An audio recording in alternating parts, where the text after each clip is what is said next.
సమాధానం దయచేసినందుకు ప్రభావములు మీకు ఆరోపిస్తుండగా స్వీకరించమని నజరేయుడును మా రక్షకుడును మీ ప్రియ కుమారుడు నేను యేసు క్రీస్తు ప్రభువుల వారి అతి పరిశుద్ధమైన నామంలో అడిగి వేడుకున్న మనవులన్నీ పొందుకున్నాము తండ్రి. ఆమేన్ ఆమేన్ ఆమేన్. Thank you pastor, thank you.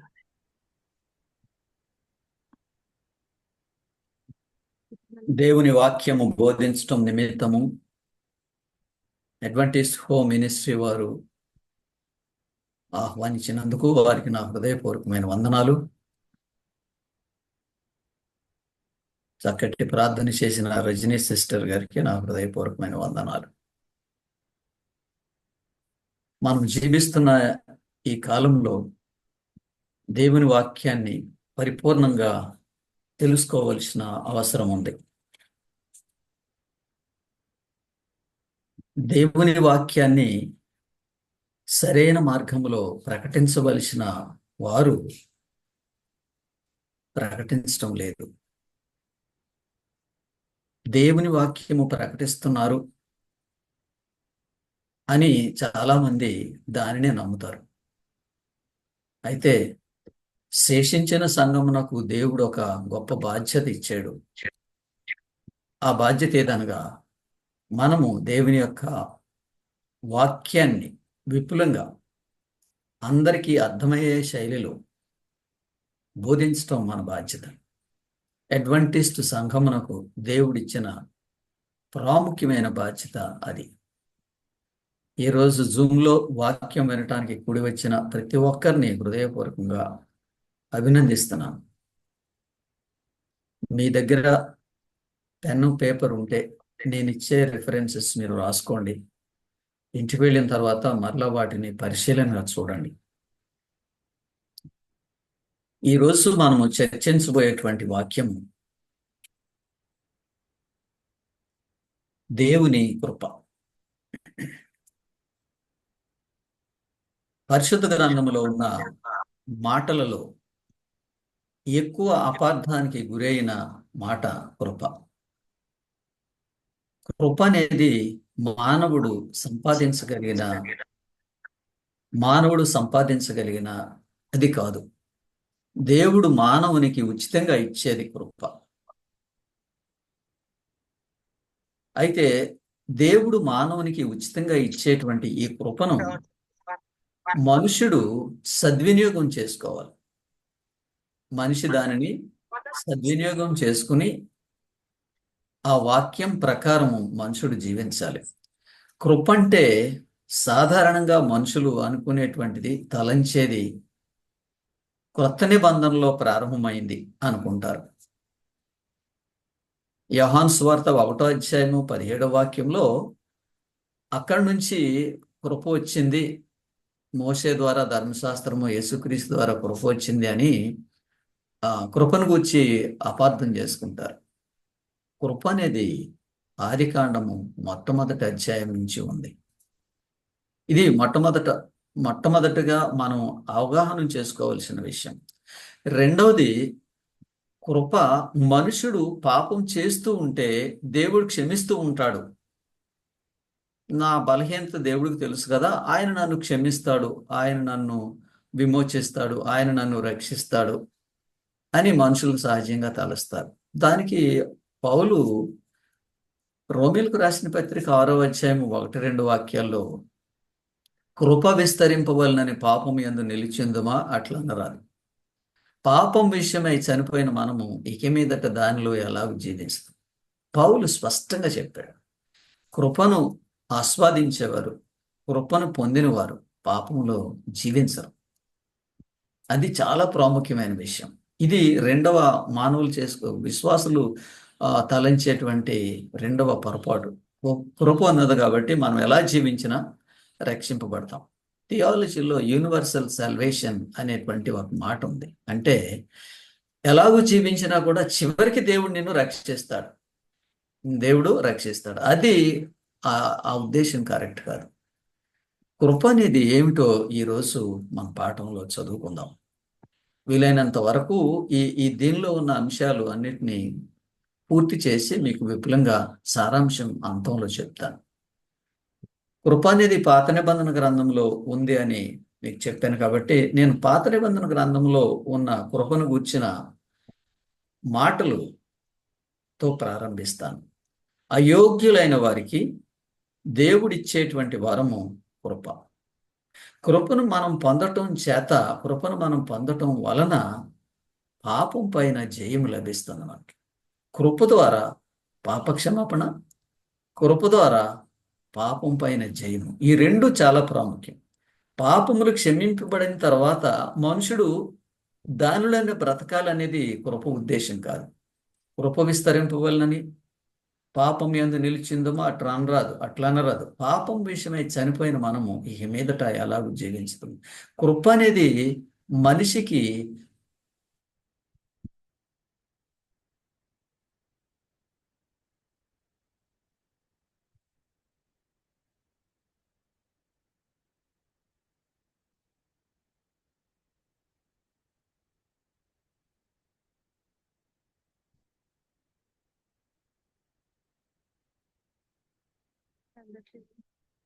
మీరు పాపములోనే ఉండి చనిపోతారు అన్నాడు. ఒకవేళ అలాగ ఎవరైనా ఉన్నట్లయితే ఏమవుతుందని చెప్పాడు? మీరు చనిపోతారు, పాపములోనే ఉండి చనిపోతారు. కృప లేనప్పుడు, కృపను అనుసరించి మనుషుడు నడవనప్పుడు పాపంలో నుండి చనిపోతాడు. ఎవరైతే కృపను అంగీకరించి దాని పద్ధతి ప్రకారం నడుచుకుంటారో వారు పాపం జయిస్తారు. అది కృప యొక్క ప్రాముఖ్యమైన ఉద్దేశం. మనమందరము యేసుక్రీస్తు మనకి ఇచ్చేటువంటి ఈ కృపను బట్టి మన పాప క్షమాపణతో పాటు మనం పాపమును జయించేటువంటి యోగ్యతను కూడా కలిగి ఉంటాం. అది కృప అనే మాట యొక్క అర్థం. సో ఇప్పుడు మనుషులను కృపచేత దేవుడు ఎలాగూ విమోచిస్తాడో, తర్వాత మన ప్రయాణం ఏ విధంగా సాగుతుందో కృపలో కొన్ని వాక్యాలు చదువుకుందాం. ఈ వాక్యాలు చదవటానికి ఒక సహోదరి ఉన్నారు. ఆ సహోదరి మీరు అన్మ్యూట్ చేసుకుని ఈ వాక్యం చదవండి. నిర్గమకాండము 15వ అధ్యాయము 13వ వాక్యం. నిర్గమకాండము 15వ అధ్యాయము 13వ వాక్యం. నీవు గుడ్ మార్నింగ్ సార్.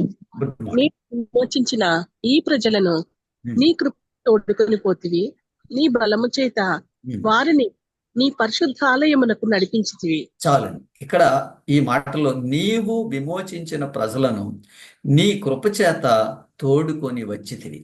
ఇది పరిశుద్ధ గ్రంథంలో 2వ పుస్తకం. ఎవరైనా క్రొత్త నిబంధనలో కృప ఉంది, క్రొత్త నిబంధనలోనే కృప ప్రవేశించింది అని చెప్తే మీకు ఈ వాక్యం చదివినప్పుడు వాళ్ళు చెప్పేది సరైన మాట కాదని మీరు తెలుసుకోగలుగుతారు. అంటాడు, నీవు విమోచించిన ప్రజలను నీ కృపతో తోడుకొని వచ్చితివి. వండర్ఫుల్. వీళ్ళు ఐగుప్తు దేశంలో బానిసలుగా ఉంటున్న దేవుని ప్రజలను దేవుడు, వారు అనర్హులైనప్పటికీ వారిని ఆ బానిసత్వం నుంచి విడుదల చేసి వారికి ఒక ప్రత్యేకమైన భూభాగములో వారిని ప్రవేశింప చేయడానికి దేవుడు వారిని తీసుకొచ్చాడు. వారు బానిసత్వం నుంచి విడుదల పొందేటువంటి అర్హత లేదు, కొత్త రాజ్యంలో ప్రవేశించి ఒక రాజ్యంగా ఉండేటువంటి అర్హత కూడా లేదు. ఈ విధంగా దేవుడు తన ఉచితమైన కృప చేత దేవుని ప్రజలని పిలువబడుతున్న ఇశ్రాయేలీలను ఐగుప్తు దేశం నుంచి ఆ మహా గొప్ప రాజు ఫరో రాజు, ప్రపంచంలో అత్యున్నతమైన మిలిటరీ శక్తి కలిగిన ఆ రాజు చేతిలో నుండి ఇశ్రాయేలీలను విడిపించి ఆయన తన ప్రజలను ఒక ప్రత్యేకమైన భూమిలో పెట్టాడు. ఇది కృప అంటే. మనకుగా మనం స్వయంగా ఏదైతే చేసుకోలేమో దానిని చేసేదే దేవుని కృప. ఆ విధంగా బానిసత్వంలో ఉంటున్న 200 సంవత్సరాల పాటు బానిసత్వంలో ఉంటున్న ఇశ్రాయేలీయులు ఐగుప్తు చెరలో నుండి విడిపించి స్వతంత్ర దేశంలో వాళ్ళని నిలబెట్టడానికి తోడుకొచ్చాడు. ఈ మాట యొక్క భావం అది. నీవు విమోచించిన ఈ ప్రజలను నీ కృపతో తోడుకొని వచ్చితివి. కృప అంటే విమోచన. విమోచన అంటే పాపపు శక్తి నుండి, పాపపు శిక్ష నుండి మనుషులను విమోచిస్తాడు దేవుడు. ఇది ఒక సాదృశ్యం. దేవుడు మనుషులను ఏ విధంగా విమోచిస్తాడో అని చెప్పడానికి ఇది ఒక సాదృశ్యం. కృప అనేది మనిషిని పాపము నుండి విమోచిస్తుంది, పాపపు శక్తి నుండి విమోచిస్తుంది. మనిషికి పాపం పైన జయము అనుగ్రహిస్తుంది. వండర్ఫుల్. తర్వాత వాక్యము 2 సమూయేలు 7వ అధ్యాయం 29వ వాక్యం. 2 సమూయేలు 7వ అధ్యాయము 23వ వాక్యం. చదవండి. అయితే నీ దేవుడైన యెహోవా నీ దేవుడైన యెహోవా వారిని నీకు అప్పగించి వారిని నశింపచేయ వరకు వారిని నశింపచేయ వరకు 23 చదవండి. 23 సరే 23 రైట్. నీకు జను 7వ అధ్యాయం 2వ సమూయేలు 7:23 నీకు జనులగుటకై నీళ్ళు చదవండి. నీకు జనులగుటకై నీకు జనులగుటకై వారిని నీవు వారిని విమోచించునట్లు నీకు ఖ్యాతి కలుగునట్లును నీ జనులను బట్టి నీ దేశమునకు భీకరమైన మహాకార్యములు చేయునట్లును నీ దేవుడైన నీవు ఐగుప్తు దేశంలో ఉండి ఆ జనుల దేశములో నుండి వారి దేవతల వశంలో నుండి నీవు విమోచించిన ఇశ్రాయేలును బట్టి. సరిపోద్దండి. ఎక్కడెక్కడి నుంచి దేవుడు మనుషులు విడిపిస్తాడంట? దేశం నుంచి విడిపిస్తాడంట, అన్య దేవతల నుంచి విడిపిస్తాడంట. చూడండి, ఈ వాక్యంలో ఇది కేవలము దేవుని కృపచేత దేవుని ప్రజలను సమస్తం వాళ్ళు బంధింపబడ్డ బంధకాలన్నిటి నుంచి విడుదల చేస్తాడు. క్రైస్తవులు అయినప్పుడు సహజంగా మనుషులకు ఒక ఆలోచన వస్తుంది. అంటే ఏంటంటే, నేను ఈ విధమైన నీతి జీవితాన్ని జీవించగలనా? ఆ విధమైన నీతికరమైన జీవితాన్ని జీవించగలటానికి మనుషుడికి శక్తి ఇచ్చేది కృప. అయితే మనం కృప మీద ఆధారపడితే దేనినైనా చేయగలుగుతాం. ఇక్కడ చూడండి, ఈ రాజు చాలా గొప్పవాడు, ఐగుప్తు రాజు. అతని సైన్యం చాలా గొప్పది. వాళ్ళు అనుకుంటున్న దేవతలు కూడా చాలా బలమైన వాళ్ళు. అయితే ఆ దేవతల వశం నుండి, ఆ జనుల వశం నుండి ఇశ్రాయేలీలను విడుదల చేసి వాళ్ళని స్వతంత్ర దేశంలోకి దేవుడు తీసుకొచ్చాడు. ఇదండి కృప అంటే. దేవుడు మన ఎడల కృప చూపినప్పుడు మనకున్న అలవాటుల పైన జయము సంపాదించేటువంటి శక్తి మనకిస్తాడు.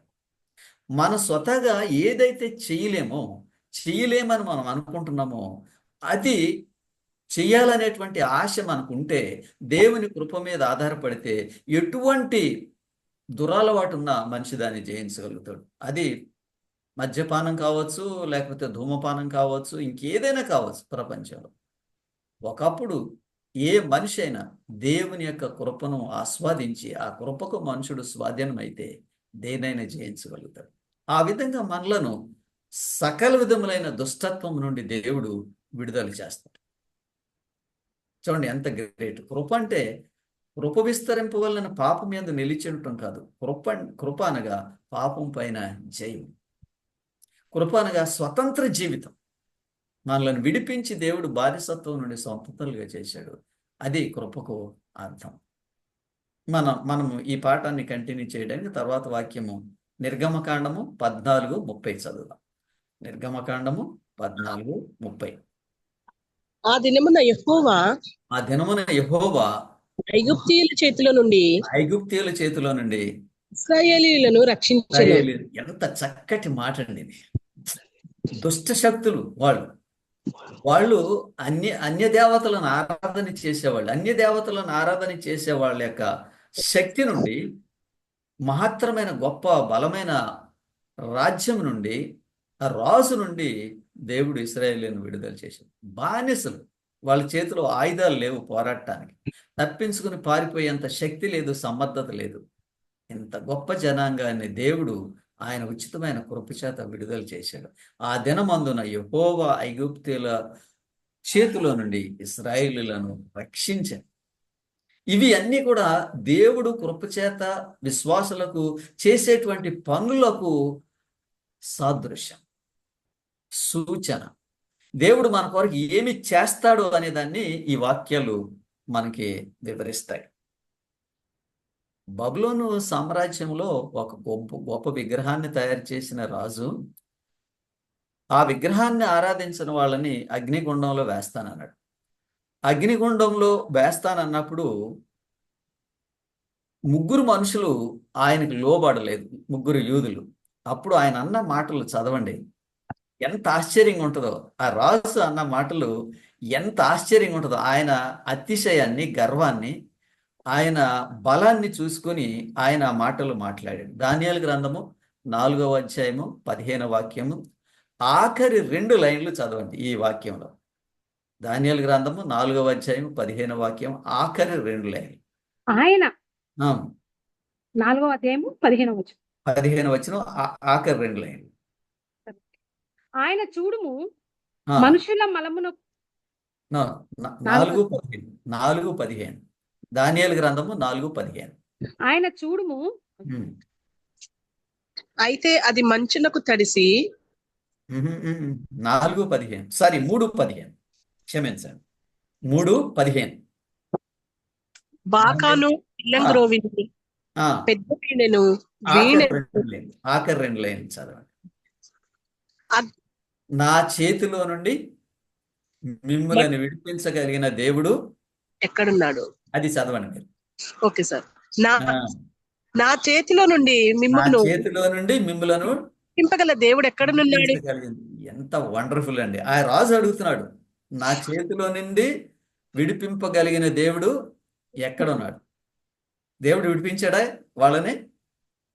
దేవుడు ఎవరో ఆ రాజుకు తెలిసింది. అప్పుడు నా చేతిలో నుండి మిమ్మల్ని విడిపించగలిగిన దేవుడు ఎక్కడున్నాడు? సాతానుడు ఎప్పుడు ఇదే మాట చెప్తాడు. దేనికైనా ఒక ఒక ఒక దానికి బానిసుడై మనుషుడు ఉంటే నిన్ను ఎప్పుడు విడిపించలేడు, నువ్వు ఇలాగే చచ్చిపోవాలని చెప్తాడు. నువ్వు ఆఖరి వరకు ఇదే నీ జీవితం. అయితే ఇక్కడ ఏం చెప్తున్నాడు? ఆ అన్న మాటలకి దేవుడు అగ్నిగుండం నుంచి తన ప్రజలను విడిపించాడు. ఈ విధంగా విడిపించడం అనేది ఇది కృపకు సాదృశ్యం, కృపకు ఉదాహరణ. దేవుని యొక్క శక్తిని తెలియచేసేటువంటి సాధనం దేవుని యొక్క కృప.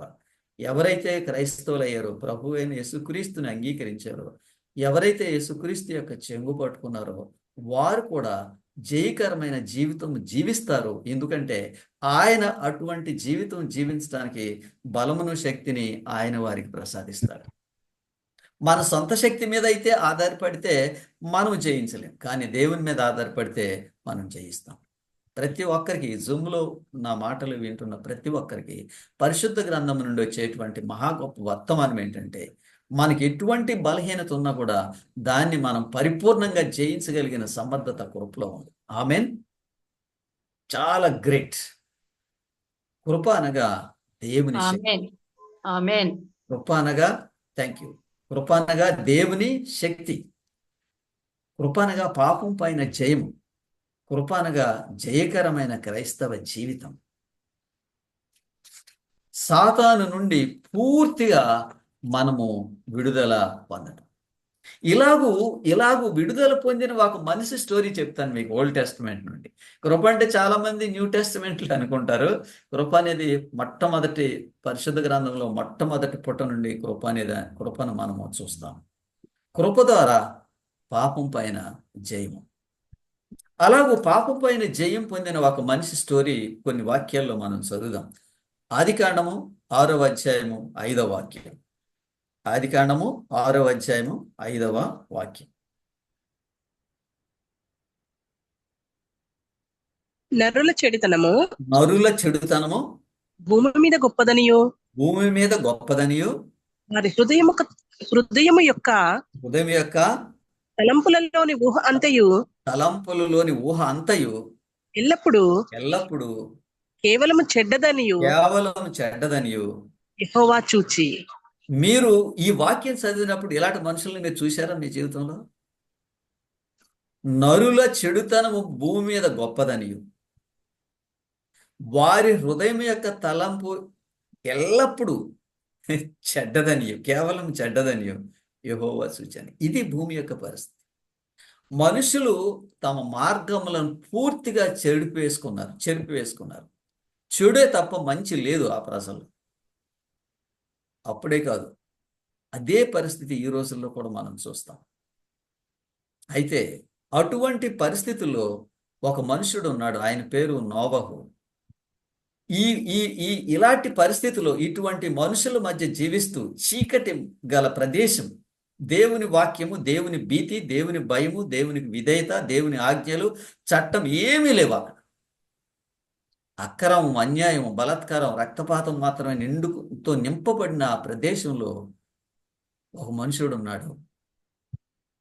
ఆయన పేరు అదే అధ్యాయం 8వ వాక్యంలో చూస్తారు. మీరు చదవండి. 6వ అధ్యాయం 8వ వాక్యం, ఆదికాండం. అయితే నోవహు యెహోవా దృష్టి యందు కృప పొందినవాడాయను. ఆమేన్. అంటే ఇలాంటి ప్రజల మధ్య జీవిస్తున్న నోవహు కృప పొందినవాడు అయ్యానంటే ఆ స్థితిని ఆయన జయించాడు. అక్కడ ఉండి కట్టిక చీకటి, అజ్ఞానం, అన్ని రకాలైన బలాత్కారం, నీచపు జీవితం, చుట్టూ ఉన్న మనుషులందరూ అక్రమంతో బ్రతుకుతుంటే నోవహు అతని కుటుంబం వాళ్ళు దేవుని కృపను పొందారు. అంటే ఆ స్థితి నుండి వాళ్ళు ఆ స్థితిని జయించారు. వాళ్ళు ఆ పరిస్థితిలో ఉన్నారు, అక్కడ ఉన్నారు, కానీ ఆ ప్రజలు జీవించినట్లు వాళ్ళు జీవించలేదు.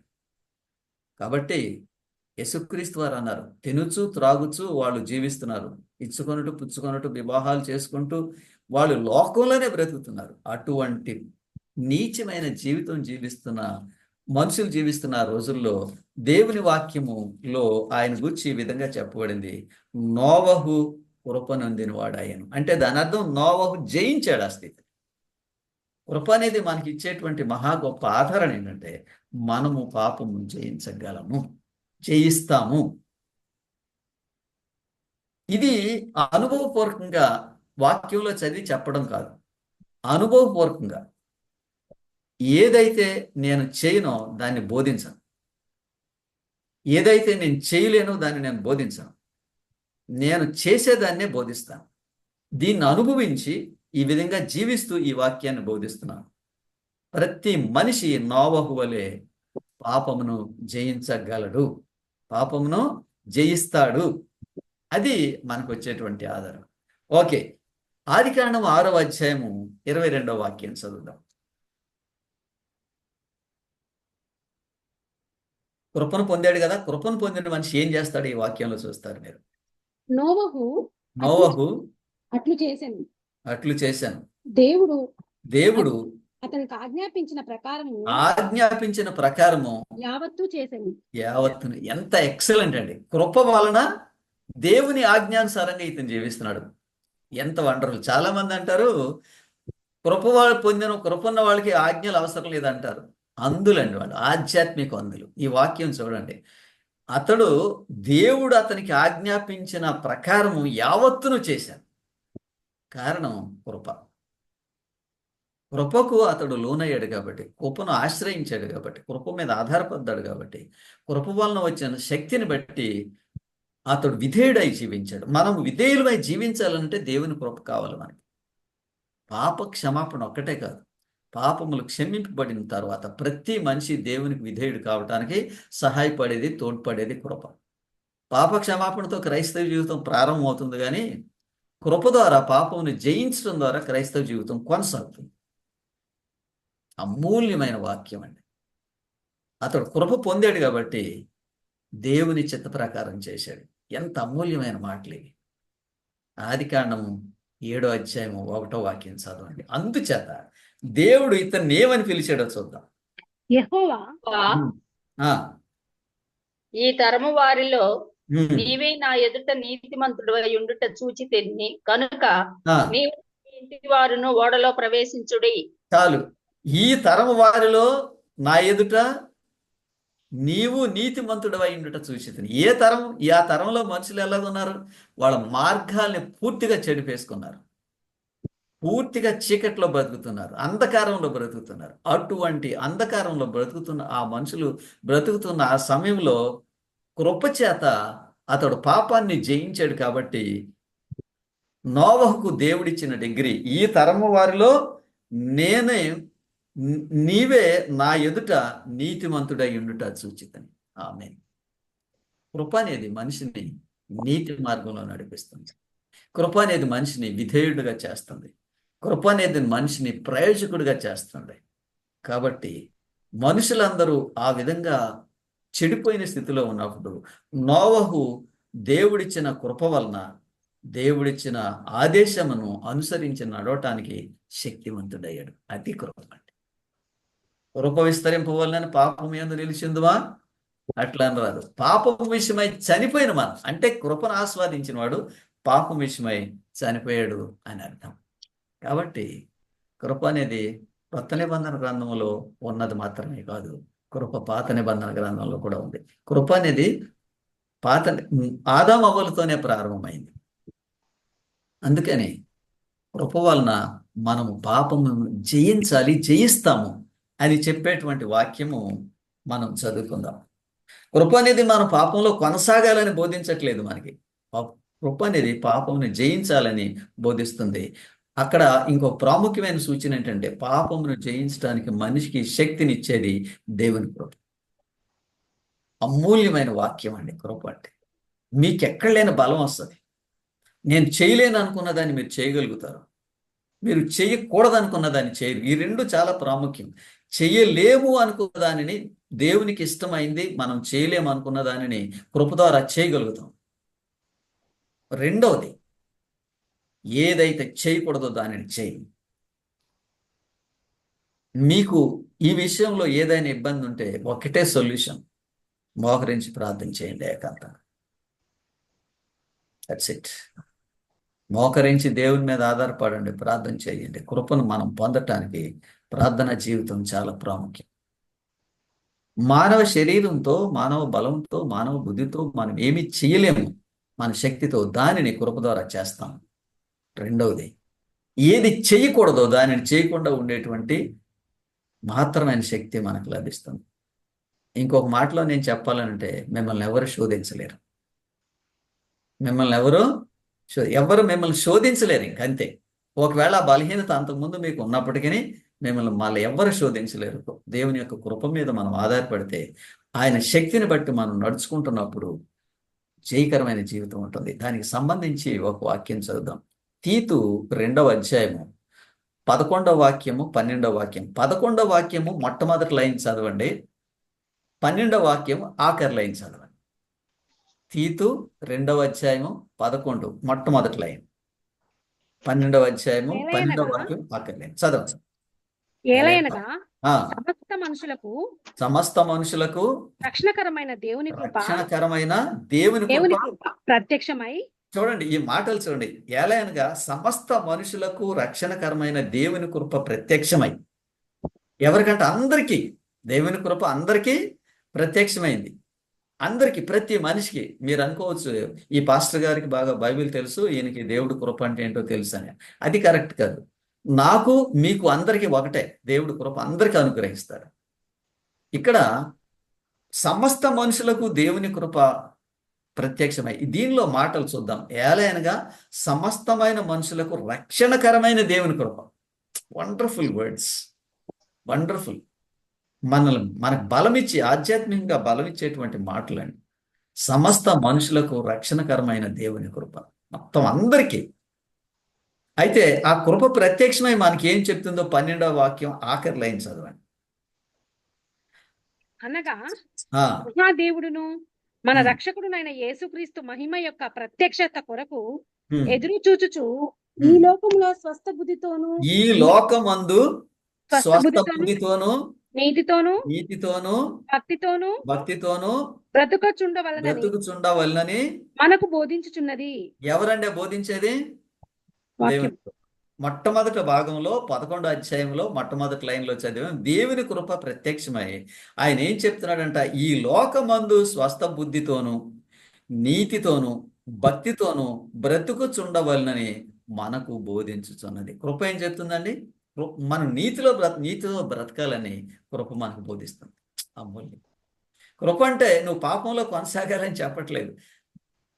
చాలా సందర్భాల్లో ఒక పాస్టర్గా మంచి వాక్యం బోధించినప్పుడు, అయ్యా, కొంతమంది బలహీనులు వచ్చి మాట్లాడతారు, అయ్యా మీరు చెప్పేదంతా వాస్తవమే, నా గురించి దేవుడికి సమస్తం తెలుసు, నా బలహీనత ఆయనకి తెలుసు అయ్యా అంటే, ఆ మనిషి ఏమనుకుంటున్నాడు? ఆ మనిషి ఏమనుకుంటుందంటే, కృప గురించి ఇంత విన్నాగా, విన్న తర్వాత, రక్షణ గురించి ఇంత తెలిసిన తర్వాత ఇంకా బలహీనంగా పాపమునకు దాసత్వం చేయడానికే నిశ్చయించుకుంటున్నాడు. పాపమునకు బానిసలుగా ఉండటానికే వాళ్ళు చూసుకుంటున్నారు. దాని నుంచి విడుదల పొందటానికి చూసుకోవట్లేదు. అంటే వాళ్ళ కృప అనే శక్తిని వారు ఆస్వాదించలేదు. వారి జీవితంలో దాన్ని తీసుకోలేదు. కృప క్రిందకు వాళ్ళు రాలేదు. శారీరకంగా కేవలం క్రైస్తవులుగా మాత్రమే బ్రతుకుతున్నారు.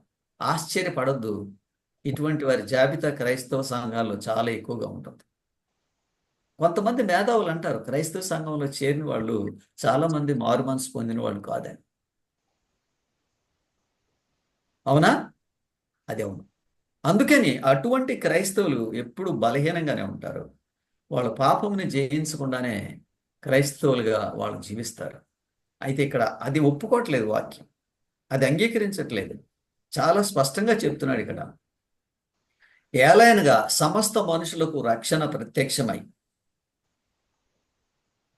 మనుషులకు రక్షణ కరమైన దేవుని కృప ప్రత్యక్షమై, స్వస్థ బుద్ధితోనూ నీతితోనూ భక్తితోనూ బ్రతుకుచుండవలనని మనకు బోధించుతున్నది. ఎటువంటి క్లిష్ట పరిస్థితి సంభవించిన మోకరించి ప్రార్థన చేయండి, ప్రభువా నీ కృప నాకు దయచేయమని. దేవుని కృప మనతో ఉన్నప్పుడు మనం దేన్నైనా జయించగలుగుతాం. అన్నిటికంటే ముఖ్యంగా క్లిష్ట పరిస్థితుల గుండా మనుషుడు ప్రయాణం చేసినప్పుడు ఆ మనిషికి సహనం కావాలి, ఓపిక.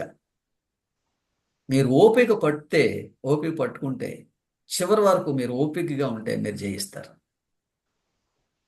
ఆ జయం అనేది దేవుని కృప వల్ల మనకు కలుగుతుంది. కాబట్టి కృప అనేది మనిషికి దేవుడు ఇచ్చేటువంటి ఒక లైసెన్స్ కాదు.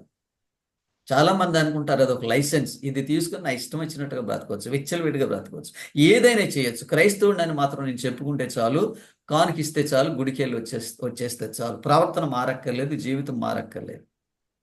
అది క్రైస్తవ్యం కాదండి. క్రైస్తవుల జనాభాలో విస్తారమైన సంఖ్య, ఇలాంటి సంఖ్య ఉంది. అందుకే పౌలు అంటాడు, అబ్రహాము సంతానము సముద్రపు ఇసుకరేణువులో లేవు, నేను శేషమే రక్షింపబడినని చెప్పాడు. రోమా 9:27 చదవద్దు. అంటాడు, అబ్రహాము సంతానము ఇసుకరేణువులో లేవు ఉన్నాను, శేషమే రక్షింపబడి. అంటే శేషం ఎవరనంటే దేవుని యొక్క కృపను పొందినవాడు. కృప అనేది మనము జయకరమైన క్రైస్తవ జీవితం జీవించడానికి దేవుడిచ్చేటువంటి మహత్తరమైన శక్తి. ఆ శక్తి పొందకుండా మనం క్రైస్తవులుగా ఉంటే పుట్టిన దగ్గర నుంచి చచ్చిపోయేదాకా ఒకే స్థితిలో ఉంటాం. మన ఆధ్యాత్మిక జీవితంలో ఏ విధమైన పెరుగుదల ఉండదు. మీ జీవితంలో ఏ సాక్ష్యం కూడా ఉండదు.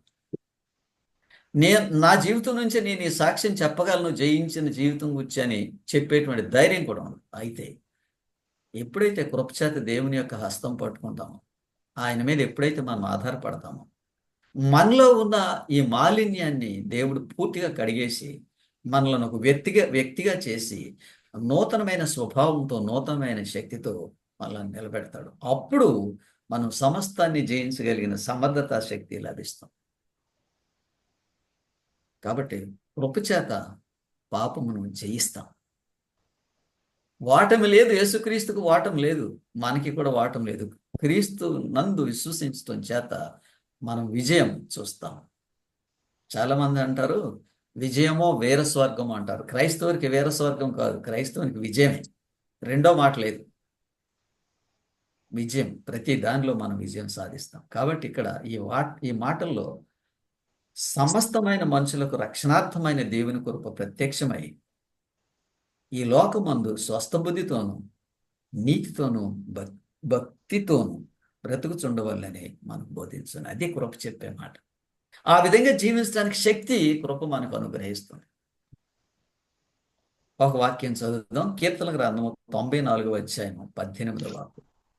మీరు బలహీనులుగా ఉంటే, మీరు జయించలేకపోతున్నారంటే, మీరు జయించలేకపోతున్నా నేను బలహీనుడిగా ఉన్నాను అని అనుకుంటే ఈ వాక్యం మీకు చాలా సహాయం చేస్తుంది. కీర్తనలో 194:18. నా కాటు జారనట్టి నేను అనుకునగా యెహోవా నీ కృప నన్ను బలపరచుచున్నది. వండర్ఫుల్. యెహోవా నీ కృప నన్ను బలపరుస్తున్నది. ప్రభువా నేను ఇది కొనసాగించలేను, ఈ జీవితం నాకు చాలా కష్టంగా ఉంది అని ఒకవేళ మీరు అనుకుంటే ఇక్కడ చెప్తున్నాడు, నీ కృప నన్ను బలపరుచుతున్నది. ఆమేన్. ఎంత ఆసక్తికరమైన మాటలండి. యెహోవా నీ కృప నన్ను బలపరుచుతున్నది. ఓల్డ్ టెస్ట్మెంట్ రిఫరెన్సెస్, పాత నిబంధనలో ఉన్న వాక్యాలు ఇవన్నీ. మనుషుల్లో ఉన్న అపోహలు క్రొత్త నిబంధనలోనే దేవుడి కృపను పరిచయం చేశాడు అనుకుంటున్నారు. వాస్తవంగా కృపచేతే దేవుడి లోకాన్ని సృష్టించాడు. కృపచేతే దేవుడు రక్షణ మార్గాన్ని ఏర్పాటు చేశాడు. కృపచేతే ఏదైనా తోటలో ఆదామామలను పెట్టాడు. కృపచేతే దేవుడు వారికి అనేకమైన విషయాలను బోధించాడు. కాబట్టి కృప అనేది ఈ ప్రపంచాన్ని దేవుడు నడిపించడానికి ఉపయోగించేటువంటి ఆయుధం. తర్వాత పాయింట్, ఈ కృప దేవుడు ఎవరికి ఇస్తాడు? కృప క్రైస్తవులు, నామకార్థ క్రైస్తవులు, రెండు తెగలు. ఈ రెండు తెగల్లో ఎవరికి కృప దొరుకుతుంది? క్రైస్తవులకా, నామకార్థ క్రైస్తవులకా? దేవునికి విధేయులైన వారికి కృప. అమూల్యమైన విషయం అనేది. మనం దేవునికి విధేయులం కాకుండా క్రైస్తవులను ఉండొచ్చు, కానీ నిజమైన క్రైస్తవులు అయితే మన పాపంలో జీవించము, పాపమునకు బానిసలుగా ఉండము. ఇప్పుడు మనం నేర్చుకుందాం. మనం ఆయనకి విధేయులమైతే మహత్తరమైన శక్తి అని పిలువబడుతున్న కృపను దేవుడు మనకు అనుగ్రహిస్తాడు. ఓకే, 103వ కీర్తన 17-18 వాక్యాలు. 103వ కీర్తన 17-18 వాక్యాలు. ఆయన నిబంధనను గైకొనుచు ఆయన నిబంధనను గైకొనుచు ఆయన కట్టడలను అనుసరించి నడుచుకుని వారి మీద యెహోవాయందు భయభక్తులు గల వారి మీద ఆయన కృప యుగ యుగములు నిలుచును. ఆగండి, వండర్ఫుల్. ఆయన నిబంధనను గైకొనుచు ఆయన కట్టడలను అనుసరించి నడుచుకుని వారి మీద, యెహోవాయందు భయభక్తులు గల వారి మీద ఆయన కృప యుగ యుగములు నిలుచును. దీనికి ఒక డెఫినేషన్, ఈ వాక్యానికి ఒక డెఫినేషన్ మనం చెప్పొచ్చు. ఏంటంటే నిర్వచనం, దేవునికి విధేయులైన వారికి కృప వర్తిస్తుంది. అది దాని అర్థం. ఎవరైతే ఆయన నిబంధనను గైకొనుచు ఆయన కట్టడలను అనుసరించి నడుచుకుని వారి మీద ఆయన కృప ఉంటుంది. అంటే ఇక్కడ మన జీవితంలో దేవుని వాక్య ప్రకారం జీవించకుండా క్రైస్తవులుగా జీవించే వాళ్ళు కృప ద్వారా వచ్చే శక్తిని ఏమీ పొందలేరు. బలహీనులుగానే ఉంటారు. దురాలవాట్లు గల వాళ్ళు దురాలవాట్లతోనే వాళ్ళు చనిపోతారు, చివరికి సమాధిలోకి వెళ్ళిపోతారు. మారుమనసు బాప్తిసం పొంది ఉండొచ్చు, కానీ కృప వాళ్ళ జీవితాన్ని మార్చలేదు. కృపకు వారు లోన్ అవ్వలేదు. అయితే ఇక్కడ చెప్తున్నాడు, ఎవరైతే వాక్యానికి విధేయులు అవుతారో అట్టి వారికి ఆయన అంటున్నాడు కృప యుగయుగాలు నిలుస్తుందండి. ఈ మాట బాగా గ్రేట్ వర్డ్ అండి, చాలా గొప్ప మాట. ఆయన నిబంధన గైకొనుచు ఆయన కట్టడలను అనుసరించు వారి మీద, యెహోవాయందు భయభక్తులు గారు వారి మీద ఆయన కృప యుగయుగములు నిలుచును. దాన్ని 10 ఆజ్ఞలు అంటాడు, 1000 తరములు అన్నాడు. అదే 1000 తరములు యుగయుగములు అంటే అర్థం. తర్వాత ఆ వాక్యంలోనే ఆఖరి లైన్ చదవండి. ఆయన నీతి వారికి పిల్ల తరములు నిల్చును. పిల్లల తరం అంటే మీతోనే పోదండి. అది మీరు ఎప్పుడైతే ఈ విధమైన జీవితం జీవిస్తారో మీ పిల్లల మీద కూడా ఆశీర్వాదం వస్తుంది. ఇదే కృప యొక్క మహా గొప్ప సీక్రెట్. యుగయుగాలు అంటే కొన్ని తరాలు తరబడి ఈ ఆశీర్వాదం మీ మీద ఉంటుంది. కాబట్టి దేవుని వాక్యం వింటున్న మనము కృప అనేది విధేయులైన వారికి దేవుడు ఇస్తాడు. అవిధేయులు కృప యొక్క శక్తిని గ్రహించలేరు, కృప యొక్క బహుమానాన్ని వాళ్ళు పొందలేరు. విధేయులైన వారు మాత్రమే ఆ కృపను పొందగలుగుతారు. అవిధేయులుగా జీవించే క్రైస్తవుల సంఖ్య ఎక్కువ, విధేయులుగా జీవించే వాళ్ళు క్రైస్తవులు ఎక్కువ. క్రైస్తవ సంఘంలో మీకు తెలుసు, నేను చెప్పనక్కర్లేదు ఆ విషయం. అయితే ఎవరైతే విధేయులై జీవిస్తారో వారు మాత్రమే ఈ కృపను పొందుతారు. ఆ కృప అంటే దేవుని యొక్క శక్తి. మనం స్వతహాగా మానవులంగా మనము దేనినైతే చేయలేకపోతున్నామో దానిని చేయగలిగిన శక్తి దేవుడు మనకిస్తాడు. అది కృప, ఉచితంగా. అదొక వరం మనకి. అటువంటి జీవితం పొందిన వాళ్ళని మీరు లోకంలో చూస్తారు, వాళ్ళ దగ్గర నుంచి మనం నేర్చుకుంటాం. కాబట్టి కృప అనేది ఎవరైతే విధేయులై ఉంటారో వారికి వర్తిస్తుంది. తర్వాత వాక్యం చదువుదాం. హెబ్రీలకు రాసిన పత్రిక 5వ అధ్యాయము 10వ వాక్యం. స్పష్టంగా నేను చెప్పిన మాటలు ఈ వాక్యంలో ఉన్నాయి, చదవండి. హెబ్రీ 5:10.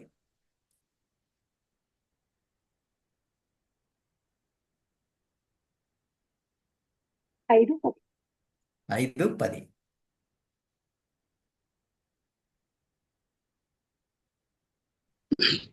మెల్కి ఓకే, మెల్ మొత్తం చదవండి ఆ మరియు వాక్యం 5:10.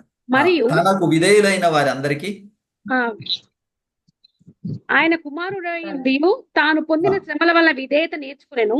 మరియు ఆయన సంపూర్ణ సిద్ధి పొందిన వాడై మెల్కీసెదెకు యొక్క క్రమంలో చేరిన ప్రధాన 5:4 మీరు 4:10 చదువుతున్నారు. 5:10 చదవండి. 5:10. 5:10. 5:10. మరియు ఆ, మ- మ- మరి ఆ, ఆయన సంపూర్ణ సిద్ధి మరియు ఆయన సంపూర్ణ సిద్ధి పొందిన వాడై ఉమ్. మెల్కీసెదెకు యొక్క క్రమములో చేరిన మీరు- ప్రధాన మీరు- యాజకుడని ఆ, దేవుని చేత పిలువబడి ఆ, తనకు విధేయులైన వారి అందరికీ ఆ, నిత్య రక్షణకు కారకుడాయను. Very good. తనకు విధేయులైన వారికి అందరికీ నిత్య రక్షణకు కారకుడాయను. చాలా మంది క్రిస్టియన్స్ అంటున్నారు మనం విధేయులంగా ఉండలేమండి అంటున్నారు. కానీ వాక్యం ఏం చెప్తుందండి? మీకు కృప కావాలంటే మీరు ఖచ్చితంగా విధేయులు కావాలి. దేవునికి అవిధేయులైన వాళ్ళని క్రైస్తవులు అని పిలవలేమండి మనం. దేవునికి అవిధేయులైన వాడు క్రైస్తవులు కాదు, వాళ్ళు ఊరికే నామకార్థం క్రైస్తవులు. క్రైస్తవుడు అంటే దేవునికి విధేయుడైన వాడు. ఇక్కడ చెప్తున్నాడు తనకు విధేయులైన వారికి అందరికీ నిత్యరక్షణకు కారకుడు. ఎవరైతే విధేయులై ఉంటారో వాళ్ళకి దేవుడు రక్షణ ఇస్తారని చెప్పాడు, కృప ఇస్తానని చెప్పాడు. విధేయులైన వారికి కృప, నిత్య రక్షణ దేవుడు ఇస్తాడు. ఓకే, కాబట్టి మనం కృప అనేది ఒక మనుషుడు పొందాలి అని అంటే దేవునికి విధేయుడు కావాలి. దేవునికి విధేయులైన వారికే కృప సన్నిహితంగా ఉంటుంది. అవిధేయులైన వారికి కృప సంబంధం లేదు. వాళ్ళు ఎలాగూ పుట్టారో అలాగే చనిపోతారు. అందుకే యేసుక్రీస్తు వారు అన్నారు మీ పాపంలోనే ఉండి మీరు చనిపోతారు అన్నారు అటువంటి వాళ్ళకి. ఇప్పుడు ఇంకొక వాక్యం చూద్దాం. యాకోబు 4వ అధ్యాయము 3వ వాక్యం. దేవుడు ఎవరికి కృపిస్తాడు, దేవుడు ఎవరిని ఎదిరిస్తాడు? మీరు అడిగినను 4వ అధ్యాయం 3వ వచనం. మీరు అడిగినను సారీ 4:6 చదవండి. సారీ 4:6. ఆయన ఎక్కువ కృప నిచ్చును. అందుచేత దేవుడు అహంకారాన్ని ఎదిరించి దీనులకు కృప అనుగ్రహించును అని లేఖనం. చాలు. ఎవరికి ఆయన ఎక్కువ కృప అనుగ్రహిస్తాడో చెప్పాడు. దేవుడు అహంకారులను ఎదిరించి దీనులకు కృప అనుగ్రహం. వండర్ఫుల్ అండి. మనం ఈ కృప అనేది పొందాలంటే ఏముండాలి? దీనత్వంలో మనం జీవించాలి. ఆత్మ విషయమై దీనులైన వారి ధన్యులు పరలోక రాజ్యము వారిది. ఆ వాక్యం యొక్క భావం ఇది. దేవుడు అహంకారులను ఎదిరించి దీనులకు కృప చూపు. సో ఈ పాఠంలో మనం ఏమి నేర్చుకున్నాం ఇప్పటి వరకు అంటే, కృప అనేది దేవుడు మానవులకి ఇచ్చిన ఉచితమైన వరము. రెండవది, కృప అనేది మనుషుడు పొందిన తర్వాత పాపములో కొనసాగాలనేది దేవుని ఉద్దేశం కాదు. కృప ద్వారా పాపమును జయించాలి. కృప ద్వారా మనిషికి రక్షణ కలుగుతుంది. ఆ విధమైన కృప దేవునికి ఎవరు విధేయులై ఉంటారో వాళ్ళకే అనుగ్రహింపబడుతుంది. అవిధేయులకు దేవుడు కృప అనుగ్రహించడు. తర్వాత వాక్యం ద్వితీయోపదేశకాండము 7వ అధ్యాయము 9వ వాక్యం. ద్వితీయోపదేశకాండము 7వ అధ్యాయము 9వ వాక్యం.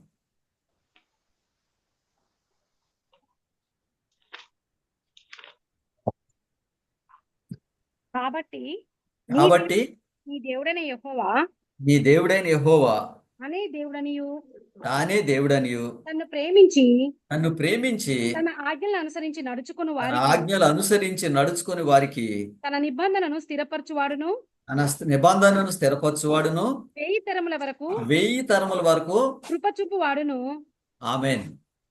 ఎంత స్పష్టం అండి. కాబట్టి దేవుడైన యెహోవా తానే దేవుడయ్యుండి తన్ను ప్రేమించి తన ఆజ్ఞలను అనుసరించి నడుచు వారికి తన నిబంధన స్థిరపరచువాడును 1000 తరముల వరకు కృప చూపువాడు అయి ఉన్నాడు. 1000 తరాలు. ఎంతకుముందు యుగ యుగాలని నేర్చుకున్నాం. దేవుని యొక్క కృప ఎంత అంటే మన తర్వాత కూడా మన సంతానం మీద దేవుని యొక్క కృప ఉంటుంది. కాబట్టి మనం చదివిన ఈ మాటలను బట్టి మనం ఏం నేర్చుకున్నామంటే, దేవుడు కృప అనేది ఆయన యందు భయభక్తులు కలిగి విధేయులైన వారికి ఇస్తాడు. అది యుగయుగాలు కొన్ని తరాల పాటు ఆ కృప వారి మీద ఉంటుంది, వారి మీద వారి సంతానం మీద ఉంటుంది. నన్ను ప్రేమించి నా ఆజ్ఞలు గైకొని వారిని 1000 తరముల వరకు కరుణించువాడు. అక్కడ కరుణ అనే మాట ఉపయోగించాడు. కృప కరుణ రెండు ఒకటే. కరుణించువాడిని ఆయన. కాబట్టి ఈ వాక్యంలో మనం ఏమి నేర్చుకుంటున్నామంటే కృప అనేది ఒక మహత్తరమైన శక్తి. ఈ కృప మనిషిని మార్చగలదు, మనిషికి జయకరమైన జీవితాన్ని అనుగ్రహించగలదు. కృప మనిషి పాపాన్ని క్షమిస్తుంది. కృప మనిషికి నూతనమైన ఆధ్యాత్మిక స్థితిని కలిగిస్తుంది. ఇది దేవుని కృప.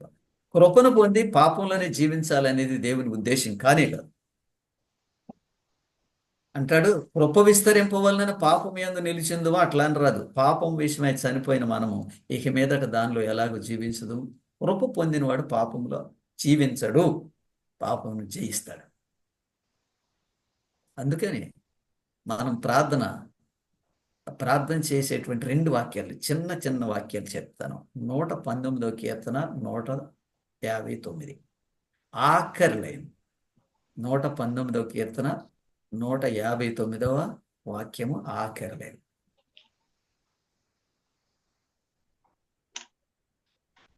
చదవండి. 150. యెహోవా చిత్తగించుము. ఆ, దుష్కార్యము నీ ఉపదేశములు నాకెంతో ప్రీతికరములు. ఉమ్. నీ కృప చొప్పున నన్ను బ్రతికింపుము. అది సంగతి. నీ కృప చొప్పున నన్ను, ఇది మన ప్రార్థన. దివారాత్రములు మనం విస్తరించి మాట్లాడక్కర్లేదండి. అనవసరమైన మాటలు, వ్యర్థమైన మాటలు వెచ్చించక్కర్లేదు అన్యజనులు అని. చూడండి ఎంత పవర్ఫుల్గా ఉన్నది ఈ ప్రార్థన. నీ కృప చొప్పున నన్ను బ్రతికించు. ఈ ప్రార్థన చేసినప్పుడు ఒక సుంకరి తర్వాత ఒక పరిసయుడు చేసిన ప్రార్థనలో, ఆ సుంకరి చేసిన ప్రార్థనలో పాపినైనా నన్ను కరుణించు అని ప్రార్థన చేశాడు. అంతే, దట్స్ ఇట్. హృదయంలో నుంచి వచ్చింది ఆ ప్రార్థన. దేవుడు దానికి సమాధానం చెప్పాడు. అలాగే మీరు కృపను పొందాలని అంటే నీ కృప చొప్పున నన్ను బ్రతికించమని ప్రార్థన చేయండి. విస్తరించి మాట్లాడి వ్యర్థమైన మాటలు చెప్పొద్దు. ఇంకొక వాక్యం చూద్దాం. ఇలా ఇటువంటి వాక్యమే కీర్తనలో 31:16. కీర్తనలో 31:16. నీ సేవకుల మీద నీ ముఖకాంతి ప్రకాశింపచేయుము. నీ కృప చేత నన్ను రక్షించుము. That's it. నీ కృప చేత నన్ను అంటే దాని అర్థం నాలో ఏ యోగ్యత లేదు. ఆ కృపను కానీ, శక్తిని కానీ, రక్షణను కానీ, పాపక్షమాపణ కానీ, నూతన జీవితం కానీ పొందే అర్హత నాలో ఏమీ లేదు. అందుచేత నీ కృప చేత నన్ను రక్షించు. నీ కృప చేత నన్ను రక్షించమని ప్రార్థన చేశాడు. సో కృప గురించి మనం నేర్చుకున్న కొన్ని ప్రాముఖ్యమైన విషయాలు. కృప అనేది ఒక లైసెన్స్ కాదు. కృప పొంది పాపంలో జీవించడానికి కృప వలన రక్షణ, పాప క్షమాపణ కలుగుతుంది. కృప వలన పాపం పైన జయం కలుగుతుంది. మనం ఈ భూమి మీద క్షమింపబడిన తర్వాత పాపం పైన జయం సంపాదిస్తాం. కృప అనేది దేవుడిచ్చేటువంటి మహత్తరమైన శక్తి. ఇది విధేయులైన వారికి దేవుడిచ్చేటువంటి వరం, అవిధేయులకు కాదు. సో దేవుని ఉచితమైన కృప చేత దేవుని కృపగొచ్చి కొంత జ్ఞానం సంపాదించాం. పరిశుద్ధ గ్రంథంలో పాత క్రొత్త నిబంధనలు ఎన్ని వాక్యాలు ఉన్నాయో వివరించలేం. ఆ వాక్యాలన్నీ దేవుని యొక్క కృపను వివరిస్తున్నాయి. మనం ఆయన కృపలో పాలుభాగం పొందితే ఎంతకంటే గొప్ప విషయం ఈ ప్రపంచంలో ఇంకొకటి లేదు మన జీవితానికి. మనమందరం దేవుని కృప పొందినట్లు దేవుని మీద ఆధారపడదాం, ఆయన చేయి పట్టుకుందాం, ఆయనకు విధేయులమై జీవిద్దాం.